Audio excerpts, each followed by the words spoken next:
YouTube, this is Johnny. In this video, I'm going to quickly show you how to enable and disable hotkeys. The hotkeys, I mean the FN key that you see here next to the Windows key.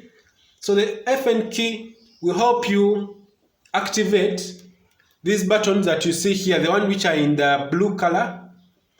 If you want to increase light, you can use FN keys to use the arrows to do that.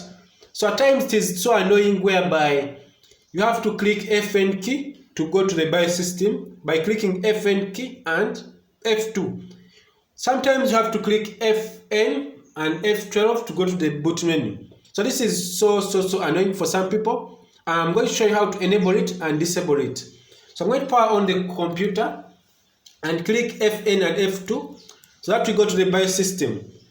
So I'm going to go ahead and go down to post behavior. Then I'll see this option.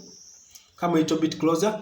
I go to this option where I see FN key emulation. Then you go and enable this option if you want to use those options that you want to increase the light and do other things. And in our case, this computer doesn't have a keypad, as you can see. It doesn't have a keypad on the keyboard. So this FN key has on M, has 0, has the numbers as you can see on yours. So what happens here, FN key will help you to extend the keyboard functionalities. That's why it's called the function keys. Then this won't work on Windows XP and below. So this would work on Windows 7, Windows 8 and 8.18, 10. This would work. So if you apply, this will save changes, and if you quit, I'm going to show you that I can use my F2 to go to the BIOS system without clicking FN.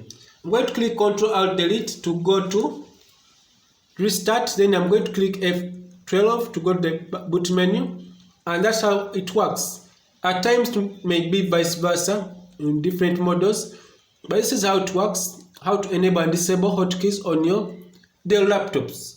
And in our case, we have the Dell Latitude E6400. So thanks for watching. If this video has helped you, please subscribe to this channel in order to get notified. Click the bell icon and see you in my next video. Goodbye.